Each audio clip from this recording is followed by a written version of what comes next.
Olá Tércio, obrigado pela tua disponibilidade para estares aqui connosco hoje, neste enquadramento. E antes de mais, por razões que não interessam muito trazer a este contexto, ambos sabemos que conheço bem grande parte da tua vida e sei que hoje, em particular, queres partilhar com quem te vai ouvir um episódio que viveste há alguns anos atrás e que te marcou de forma muito forte na reflexão que acabaste por fazer sobre a tua existência e sobre a forma como encaras o futuro. Mas, quanto a isso, já lá vamos. Primeiro, como não podia deixar de ser, vamos começar por falar do mais fácil. Tendo como destinatários quem não te conhece, como é que tu te apresentarias? Primeiramente, obviamente, começaria pelo meu nome. Sou Tércio Câmara, tenho 36 anos, sou bombeiro de profissão, sou uma pessoa calma, pacata e tenho um gosto muito especial também por carros. Ok. Portanto, enquanto bombeiro, quando todos os outros estão a fugir numa direção, tu estás a ir na outra direção. Exatamente. É isto, muito bem. Então, porque esta é uma conversa que está ligada com as coisas da igreja, concordas comigo que estar na igreja não é bem a mesma coisa do que seguir ou decidir seguir efetivamente a Cristo? Sim, sem dúvida alguma. Eu, como disse, sempre cresci aqui na igreja até a minha juventude e a idade da juventude é sempre uma idade um pouco mais complicada, digamos assim. E nessa altura eu estava de corpo presente na igreja, mas não estava a seguir a Jesus Cristo. E isto tem uma grande diferença. E seguir a Jesus Cristo não é só estar presente, de corpo presente na igreja. É, de certa forma, ter toda uma vida, ter um modo de vida em que nós próprios deixamos de ser o centro das nossas vidas e pomos Deus em primeiro lugar nas nossas vidas. Portanto, estiveste durante grande tempo da tua vida na igreja, mas Deus não era, portanto, quem dirigia a tua vida. Estavas, mas tinhas outros interesses, não é? Exatamente. A idade da juventude é sempre uma idade complicada. Há muitas atrações, muitas coisas no mundo que nos atraem, que nos levam para, se calhar, caminhos não os mais corretos e, de certa forma, mesmo frequentando a igreja desde pequeno, todas essas coisas também me atraíam e eu, como um jovem comum normal, de certa forma, sentia-me um pouco levado por essas coisas. Portanto, desviavam a tua atenção, não é? Exatamente, desviavam a minha atenção. Ok. Entretanto, eu sei que constituíste família, anunciava-se o crescimento também da tua família, conquistaste estabilidade profissional, já disseste que és bombeiro, quase tudo corria dentro da normalidade, quando subitamente surge na tua vida uma situação completamente nova e assustadora. E é exatamente sobre esse episódio que hoje queres falar connosco, não é? Então, o que é que aconteceu? Exatamente. Como eu disse há pouco, eu tenho um gosto bastante forte por carros, gosto muito de carros, e eu, a determinada altura da minha vida, acabei por comprar um carro antigo, que supostamente era para ser um clássico que eu iria ter. E pronto, e foi com este mesmo carro que, certo dia, estava eu a caminho ali do Azores Park, ia buscar uma encomenda, e estava tranquilo, super tranquilo, um dia normal, um dia comum.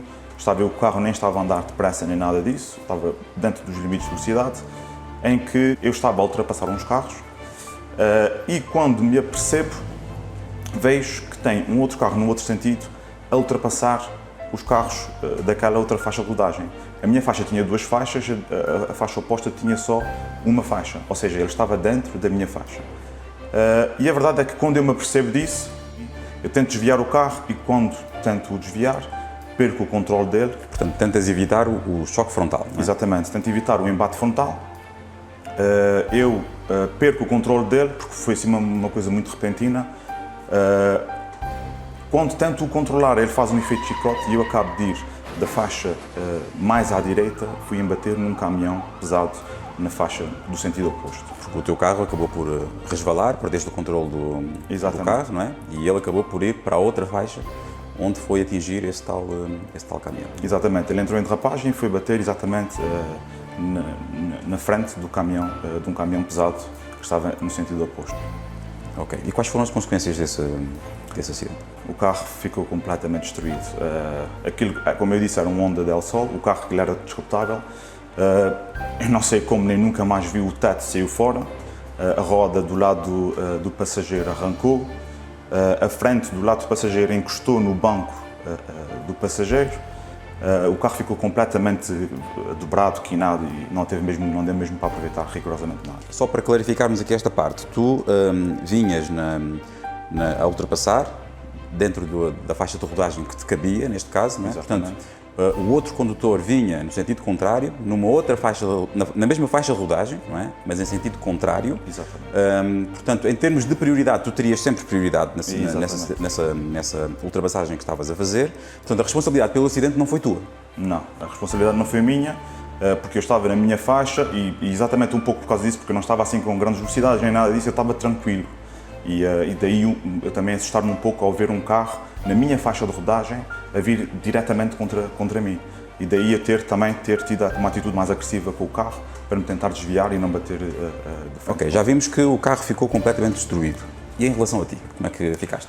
Em relação a mim, e aqui é que começa-se a ver o milagre de Deus, que em relação a mim, o carro, aquele momento antes do carro bater, eu percebi-me que ia bater no caminhão, obviamente, e eu só me recordo de fechar os olhos e, naqueles breves milésimos de segundos, rever toda a minha vida e todas as pessoas mais importantes da minha vida. E eu percebi-me que, provavelmente, nesta situação, eu nunca mais as iria ver. E depois disso, houve um embate. Desde o momento em que eu embati e o carro foi projetado para a faixa, para a barreira do outro lado, eu não me recordo rigorosamente nada. Tamanha a violência do impacto, eu devo ter desmaiado, provavelmente. Não me recordo rigorosamente nada, só me recordo depois de abrir os olhos, olhar para mim, tirei o cinto de segurança, levantei-me, saí fora do carro, ileso. Tinha uma ligeira dor no joelho esquerdo, mas eu andava, eu estava bem, não tinha sangue, não tinha rigorosamente nada, não tinha dores, rigorosamente nada. Eu tive a oportunidade de ver o veículo e pude-me aperceber que um dos locais de embate foi precisamente no sítio contrário ao sítio onde tu estavas. Portanto, o veículo, com a volta que deu, foi embater no lado contrário, no lado o que chamamos o lado do pendura, do passageiro. Exatamente. Portanto, a volta que deu acabou por afastar o maior perigo de ti. Exatamente. E aí é que também, mais uma vez, e são nos pequenos pormenores que nós podemos ver realmente que Deus operou e que Deus opera e que guarda aqueles que o seguem. O lado oposto, como eu disse há pouco, ficou completamente destruído. Mesmo o banco, toda a chaparia encostou no banco do pendura. Precisamente. Aqueles carros são carros muito baixos e aqueles carros até são conhecidos aí por fora como carros assassinos. Porquê? Porque são carros tão baixos que, geralmente, quando existem embates e houveram alguns casos contra caminhões, o carro muito facilmente entra para debaixo do caminhão e, vindo a frente do carro ou do caminhão, entrar dentro do habitáculo. E na minha situação, o embate, a zona onde eu embati no caminhão foi mesmo na roda, ou seja, não havia hipótese de o carro entrar. Ou seja, mais um pormenor, é que mais 10 cm ao lado ou 15 cm ao lado era o suficiente para eu bater de frente com frente no caminhão e se calhar hoje não estaria aqui. Eu até tenho memória de teres referido que na internet, nas redes sociais, apareceram algumas fotografias do local do acidente e que teria havido comentários do género: quem quer que tenha estado naquele acidente que não teria escapado com certeza.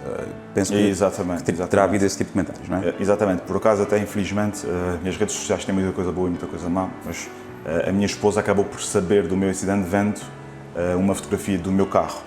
E ela, quando viu, obviamente que foi bastante assustador para ela, porque ela pensava mesmo que eu não estava vivo, a verdade é essa. Mas, graças a Deus, Deus guardou-me. E hoje estás aqui connosco, que é o mais importante.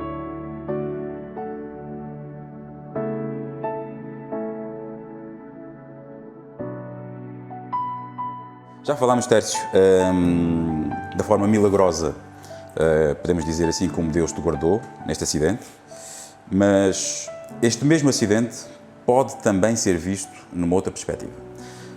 Ou seja, a Bíblia apresenta-nos muitas vezes textos que nos alertam para estarmos preparados para nos encontrarmos com Deus. Estou, por exemplo, a lembrar-me do texto do profeta Amós, que diz: prepara-te, ó Israel, para te encontrares com o teu Deus. Ou mesmo as palavras de Jesus, quando numa palavra perguntou: louco, esta noite te pedirão a tua alma, e o que tens preparado, para quem será? Então, para nós terminarmos, é precisamente a falar sobre este assunto que eu gostaria que agora discorresses algumas palavras. Ou seja, gostaria que nos dissesses como é que desde aquele acidente vês o futuro, por um lado, e por outro lado, gostaria que nos deixasses uma mensagem final para quem vai ouvir este teu testemunho. Ok, realmente aquela situação foi uma situação que abalou muito a minha vida porque, como disseste há pouco, e como tens conhecimento, a minha vida estava toda muito estável. Estava casado, nós estávamos até, a minha esposa estava grávida de meses, a vida estava a correr bem, estava tudo em ordem, tudo tranquilo. E às vezes isso é um pouco perigoso para nós, o facto de estar tudo muito, muito tranquilo e muito certinho, às vezes faz-nos entrar numa rotina, faz-nos entrar num comodismo em que parece que não é preciso mais nada para a nossa vida, é só viver a vida, ok. E isto também mostrou um pouco que, por mais forte que nós possamos ser, por mais estável que a nossa vida possa estar, nós somos muito, muito, muito frágeis. Muito frágeis em nossa vida, de um momento para o outro, numa questão de segundos, ela desaparece. E Deus mostrou-me, através desse acidente, um acidente bastante violento, um acidente bastante assustador, mas que nesta adversidade é que eu consegui ver realmente a mão de Deus, é que eu consegui perceber que Deus tinha alguma coisa para mim e que eu não podia estar embebido em toda a minha vida, todas as coisas da minha vida, e pondo de parte um pouco, talvez, o propósito que Ele tem para mim. Porque é muito fácil para nós pensarmos, eu vou viver a minha vida, tenho muitos anos pela frente. Não. A nossa vida sem Deus não faz sentido. E que a nossa vida nós não sabemos quando é que vai ter um fim. Pode ser agora, pode ser daqui a muitos anos. Mas nós, durante esse tempo, até ela ter um fim, nós temos que aproveitar ao máximo para dedicar a nossa vida também a Deus. Obrigado, Tércio, e damos graças a Deus porque ainda continuas connosco.